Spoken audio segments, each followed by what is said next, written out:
A wild Mustang, trapped in a deadly swamp and sinking deeper with every passing second, lay in torment when Daniel Foster discovered it, already nearly beyond saving. Yet what transpired next left him utterly shocked. This is a story of survival, trust, and a moment no one could have ever predicted, a moment when the Mustang repaid the man who saved its life.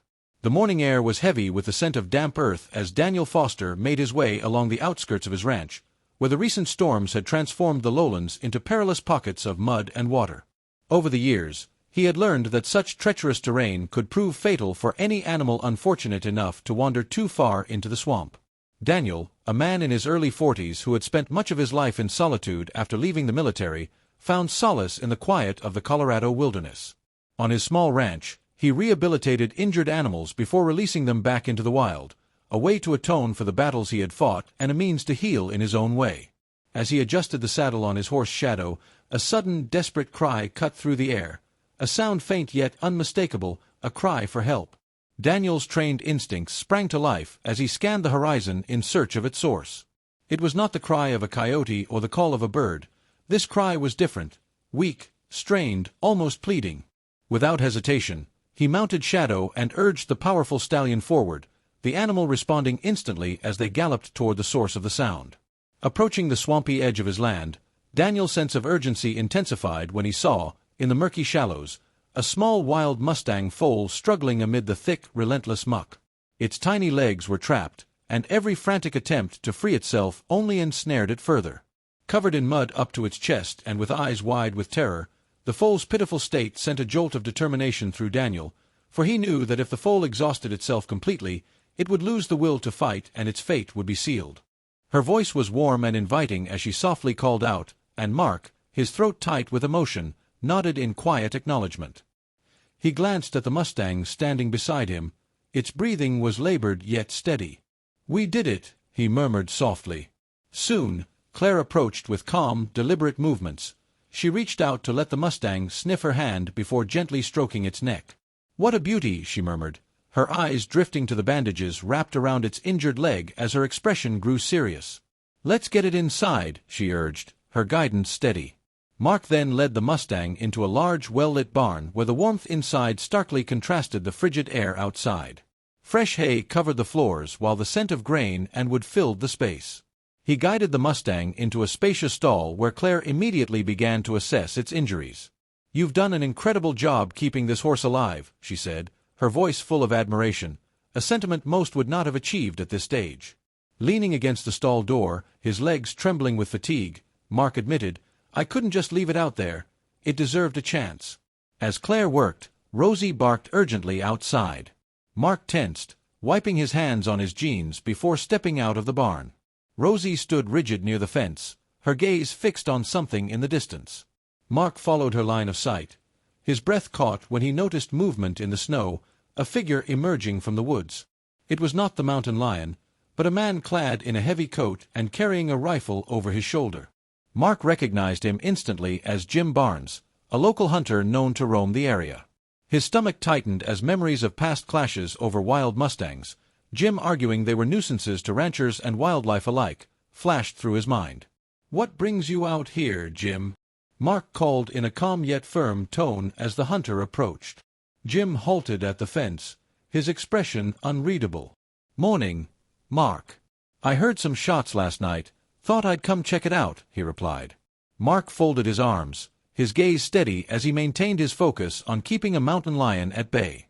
"Nothing you need to worry about," he assured. Jim's eyes narrowed. "Mountain lion, huh? Dangerous business. You sure it's safe keeping animals in that barn?" Mark felt anger flare in his chest as he replied, "They're fine." Jim leaned against the fence, his gaze drifting toward the barn. "Word gets around, Mark. People say you have a wild Mustang in there." Mark's jaw tightened. "What I do on my property is my business." Jim chuckled, his tone cold and dismissive. "Wild Mustangs don't belong here. They're a threat to livestock, a drain on resources. You're better off letting nature take its course." Mark stepped in front of the trailer with a protective stance. "This horse is destined for a sanctuary. You're not stopping me," he declared. Jim's smirk faded, his expression hardening. "Suit yourself, But don't come crying to me when that lion finishes the job, he warned before turning and disappearing back into the woods. Mark watched him leave, his fists clenching at his sides as the encounter left him uneasy. Jim wasn't one to let things drop easily, and Mark was sure he'd be back inside the barn soon. Inside, the Mustang lay quietly with its breathing steady as Mark stroked its neck, his mind racing with plans to get the horse to safety, somewhere far from both predators and men like Jim. Yet, moving it in its condition was perilous, and the nearest Mustang sanctuary was hours away. That afternoon, Mark called the sanctuary and explained the situation to a woman named Claire, who managed the facility. She listened intently in a calm, reassuring tone. "We can take the Mustang, but you'll need to bring it here. Our transport is tied up with another rescue." Mark glanced at the horse, its injured legs stretched out in the straw, and said, "I'll figure it out," ending with a quiet "thank you." After the call, Mark began preparing for the journey. He fortified the trailer by lining it with straw and adding padding to protect the Mustang during the ride. He packed medical supplies, food, and water, fully aware that the trip would be grueling for both of them. As evening fell, Mark stood by the stall door in the barn. The Mustang looked at him with dark, calm yet weary eyes, silently conveying the weight of its ordeal. In a moment that redefined hope and survival, her gentle call echoed warmly as Mark, his throat tight with emotion, nodded in silent affirmation. He glanced at the Mustang standing resolutely by his side, its labored, steady breaths a testament to its struggle, and murmured, "We did it," in a soft, almost reverent tone. Soon, Claire approached with deliberate, graceful movements. She extended her hand toward the Mustang, allowing the animal to sniff it before she tenderly caressed its neck. "What a beauty," she murmured, her eyes drifting toward the carefully wrapped bandages on its injured leg.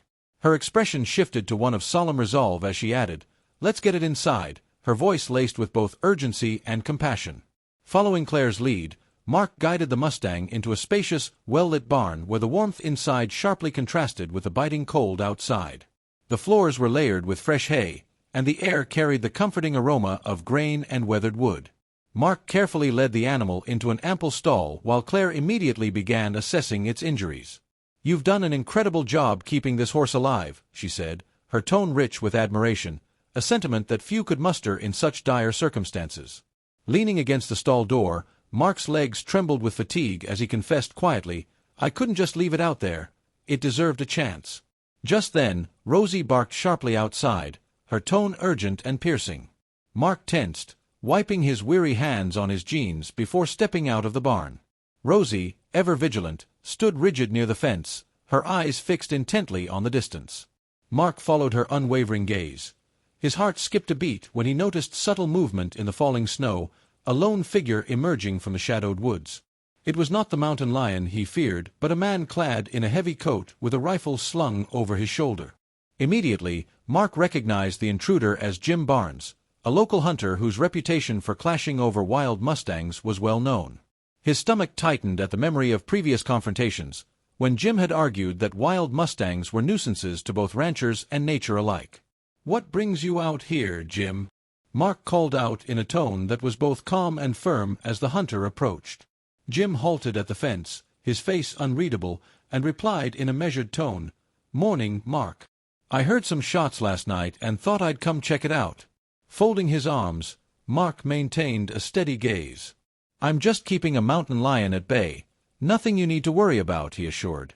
But Jim's eyes narrowed as he remarked, "Mountain lion, huh? Dangerous business. You sure it's safe keeping animals in that barn?" A spark of anger flared in Mark's chest as he retorted, "They're fine." Jim leaned casually against the fence, his eyes drifting toward the barn. "Word gets around, Mark. People say you have a wild Mustang in there," he said with a dismissive tone. Mark's jaw tightened. "What I do on my property is my business," he stated firmly. Jim chuckled darkly, adding, "Wild Mustangs don't belong here. They're a threat to livestock and a drain on resources. You'd be better off letting nature take its course." Stepping forward with a protective air, Mark declared, "This horse is destined for a sanctuary. You're not stopping me." Jim's smirk faded into a hard, cold glare. "Suit yourself, but don't come crying to me when that lion finishes the job," he warned before turning and disappearing into the trees. Mark watched him go, his fists clenching at his sides as the encounter left him deeply uneasy. He was certain Jim would return. Retreating back inside, Mark found the Mustang resting quietly, its breathing steady despite the ordeal. Stroking its neck, his mind raced with plans to get the animal to safety, somewhere far from both nature's predators and men like Jim. Yet, moving it in its fragile state was a daunting risk, and the nearest Mustang sanctuary lay hours away. That afternoon, Mark placed a call to the sanctuary and explained the desperate situation to a woman named Claire, who managed the facility. She listened intently, her voice calm and reassuring. "We can take the Mustang, but you'll need to bring it here. Our transport is currently engaged with another rescue." Mark's eyes met the Mustang's injured leg, stretched out in the straw, and he murmured, "I'll figure it out," followed by a quiet, "Thank you." After hanging up, Mark began to prepare for the arduous journey ahead. He fortified the trailer by lining it with straw and adding padding to protect the Mustang during transit. He gathered medical supplies, food, and water, fully aware that the trip would be grueling for both him and the animal. As evening descended, Mark stood in the barn with his hands resting on the stall door, and the Mustang regarded him with dark, calm yet weary eyes. "We're leaving tomorrow," Mark said softly. "It's going to be tough, but we'll get through it." Rosie barked once more, her sharp tone cutting through the quiet, and Mark's heart sank as he stepped outside to see fresh boot prints in the snow leading toward the barn, a sign that Jim had been there again. Mark tightened his grip on the rifle and scanned the area. The woods were silent now, yet the message was unmistakable. The Mustang was under threat not only from nature but from people near the barn. Leaning against the stall, his resolve hardening, Mark whispered to the Mustang, "No one's taking you, not while I'm here," as the wind howled outside. He settled in for another long, vigilantly sleepless night with his rifle within reach and determination burning stronger than ever. At the break of the early morning, when the sky was still shrouded in darkness, Mark loaded the Mustang into the trailer. The animal was weak yet cooperative, as though it understood that this journey was its chance at survival. Mark worked methodically, speaking softly to calm the frightened creature. Even the foal in the adjacent stall whimpered in protest, but Mark reassured it with gentle strokes before closing the trailer door. Rosie sat alert by the truck as Mark double-checked the straps securing the Mustang and took a deep, determined breath.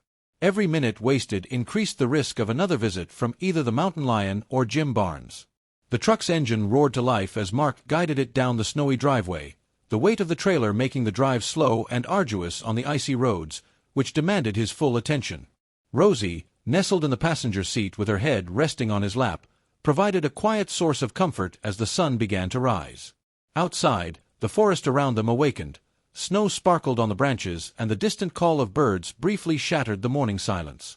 For a fleeting moment, Mark allowed himself to believe they might reach the sanctuary without incident, but that hope was short-lived. Halfway down the mountain, the truck spun erratically. Mark's stomach plummeted as the engine warning light flickered on. "No, no, no," he muttered, pulling over to the side of the road. Steam hissed from under the hood as he climbed out, his boots crunching in the snow. He opened the hood, and the acrid stench of overheating coolant filled the air. Rosie barked sharply, her body tense as she stared down the road. Mark followed her gaze, his heart skipping a beat when he saw a familiar truck approaching. Jim Barnes, the hunter, pulled up beside Mark's vehicle with a smirk on his face, calling out, "Having some trouble, Carter," as he stepped out with his rifle slung over his shoulder and boots crunching ominously in the snow. Mark straightened his fists and clenched them at his sides, asking firmly, "What do you want, Jim?" Jim glanced at the trailer, his smirk widening as he said, "You know, wild Mustangs don't belong here. You're just making things harder for yourself." Mark stepped in front of the trailer, his stance protective. "This horse is headed for a sanctuary. You're not stopping me," he declared. Jim's smirk faded as his expression hardened. "Suit yourself, but don't come crying to me when that lion finishes the job," he retorted before turning and disappearing back into the woods. Mark watched him go, his fists still clenched, the encounter leaving him uneasy as he sensed Jim would be back. Back inside the barn, the Mustang lay quietly with steady breathing as Mark stroked its neck, his mind racing with plans to secure the animal's safety, somewhere far from both predators and men like Jim. Yet moving the creature in its fragile condition was a risk, for the nearest Mustang sanctuary was hours away. That afternoon, Mark called the sanctuary once more, explaining the situation to Claire, who reassured him that they could take the Mustang if he brought it to them. Mark, glancing at the injured leg stretched out in the straw, murmured, "I'll figure it out," and expressed his gratitude with a quiet "thank you." After the call, Mark prepared for the long journey. He fortified the trailer by lining it with straw and padding, gathered essential supplies, medical kits, food, water, and braced himself for the grueling trip ahead. As evening fell once again, he returned to the barn where the Mustang's dark, weary eyes met his. "We're leaving tomorrow," he said softly. "It's going to be tough, but we'll get through it." Rosie barked again, her tone sharp, as Mark stepped outside and saw fresh tracks in the snow leading toward the barn, a stark sign that Jim had been there. His stomach churned as he tightened his grip on his rifle and scanned the silent woods. The message was clear. The Mustang was under threat from not only nature but also the lurking danger of people around the barn. Leaning against the stall, his resolve steeled, Mark whispered to the Mustang, "No one's taking you, not while I'm here," as the wind howled relentlessly outside. He settled in for yet another long night, his rifle within reach and determination burning strong. As the early morning sky remained dark, Mark loaded the Mustang into the trailer once more. The horse, weak but cooperative, as though aware that this journey was its only chance at survival, allowed Mark to work methodically, speaking softly to soothe its fear. The foal in the next stall whimpered in protest, but Mark reassured it with gentle strokes before closing the trailer door. Rosie sat alert by the truck as Mark double-checked every strap securing the Mustang, taking a deep, steadying breath, aware that every minute they delayed increased the risk of another encounter with either the mountain lion or Jim Barnes. The truck's engine roared as Mark guided it down the snowy driveway, the trailer's weight making the journey slow and arduous over the icy roads. Rosie, her head resting on his lap in the passenger seat, remained a quiet source of comfort. As the sun began to rise, the forest around them came to life once more, snow glittering on branches, distant birdsong breaking the morning silence. For a brief moment, Mark allowed himself to believe that they might reach the sanctuary without incident, but that hope evaporated swiftly. Halfway down the mountain, the truck spun erratically. Mark's stomach sank as the engine warning light blinked on. "No, no, no," he muttered, pulling over. Steam hissed from under the hood as he stepped out, boots crunching in the snow, and he opened the hood to confront the acrid smell of overheating coolant. Rosie barked sharply, her body tense as she fixated on the road.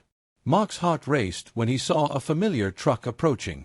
Jim Barnes reappeared, pulling up beside Mark's vehicle with a smirk that screamed trouble. "Having some trouble, Carter?" he called out as he disembarked, rifle slung casually and boots crunching ominously. Mark straightened his fists and, with a controlled tone, asked, "What do you want, Jim?" Jim's smirk widened as he remarked, "You know, wild Mustangs don't belong here. You're just making things harder for yourself." Stepping in front of the trailer with a protective stance, Mark declared, "This horse is destined for a sanctuary, and you're not going to stop me." Jim's smirk faded, replaced by a hardened glare. "Suit yourself, but don't come crying when that lion finishes the job," he warned, then turned and disappeared into the snowy woods. Mark watched him leave, his fists still clenched, the encounter leaving an uneasy tension that promised Jim's inevitable return. Back inside the barn, the Mustang lay quietly, its breathing steady as Mark gently stroked its neck, his mind racing with plans to secure the animal's safety far from both nature's perils and human greed. Yet moving it in its fragile state was perilous, especially when the nearest Mustang sanctuary was hours away. That very afternoon, Mark called the sanctuary, explaining everything to Claire, the facility's calm and reassuring director. "We can take the Mustang," she assured, "but you'll have to bring it here, as our transport is currently tied up with another rescue." Mark glanced at the injured leg sprawled in the straw and murmured, "I'll figure it out," offering a quiet "thank you" before hanging up. Determined, Mark then began preparing for the arduous journey.